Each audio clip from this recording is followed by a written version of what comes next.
Assalamualaikum warahmatullahi wabarakatuh. Perkenalkan, nama saya Muhammad Azmi Tauhid, kelas 9F, absen 19. Pada kesempatan kali ini saya akan menceritakan ceramah tentang qada dan qadar. Pertama-tama marilah kita panjatkan puji dan syukur kepada Allah Subhanahu wa taala yang telah memberi nikmat yang sangat masyhur, yang takkan terukur oleh siapapun. Dan salawat dan salam tak lupa kami curahkan kepada junjungan kita Nabi Muhammad Shallallahu Alaihi Wasallam. Tak lupa kepada keluarganya, para sahabatnya, para tablignya, serta kepada kita selaku umatnya hingga akhir zaman. Yang mudah-mudahan kita mendapat syafaatnya di yaumil akhir. Amin, amin ya rabbal alamin. Untuk ibu guru, ibu Yuni yang saya hormati, dan juga para kawan-kawan yang dimuliakan oleh Allah.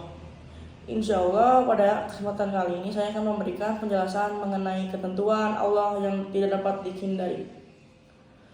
Allah dan Rasulullah menegaskan bahwa salah satu rukun iman adalah percaya kepada takdir Allah, yaitu qada dan qadar.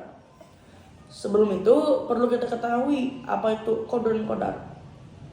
Qada merupakan ketetapan Allah Subhanahu wa taala yang sejak zaman dahulu sebelum diciptakan alam semesta sesuai dengan kehendaknya tentang segala sesuatu yang berhubungan dengan makhluk-makhluknya.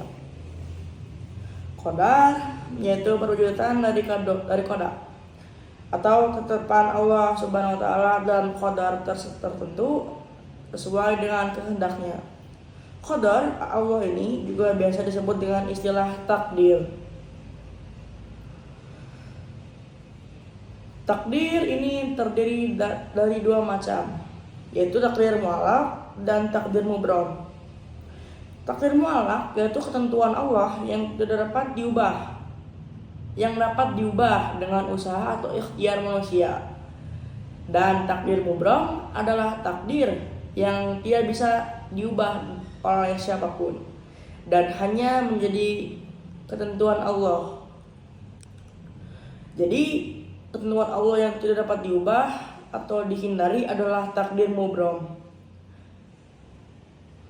Takdir mubram masih menjadi rahasia Allah dan merupakan hak prerogatifnya. Manusia tidak dapat memilih atau memintanya karena sudah menjadi ketetapan Allah. Takdir mubram ini pasti terjadi pada semua makhluk dan tidak dapat ditawar lagi. Takdir ini erat kaitannya dengan sunnatullah atau hukum-hukum Allah. Allah Subhanahu wa taala telah berfirman dalam surat Al-Furqan ayat 2 yang isinya adalah yang kepunyaannya lah kerajaan langit dan bumi, dan dia tidak mempunyai anak dan tidak ada sekutu baginya dalam kekuasaannya, dan dia telah menciptakan segala sesuatu dan menetapkan ukurannya dengan serapi-rapinya. Tentunya ada beberapa ketentuan Allah yang tidak dapat dihindari atau diubah. Berikut adalah contohnya. Pertama, ada kelahiran dan kematian manusia. Setiap orang beriman wajib meyakini bahwa kelahirannya dan kematian setiap manusia adalah ditentukan oleh Allah. Seorang tidak dapat memilih siapa orang tuanya, waktu kelahiran, jenis kelamin maupun bentuk fisiknya. Begitu halnya dengan kematian. Seorang tidak dapat mengetahui kapan ajalnya tiba, sebab semua manusia telah ditetapkan olehnya sebagaimana yang dijelaskan dalam Quran, dalam surat Al-Quran di surat Al-A'raf ayat 34. Kedua, ada fenomena alam.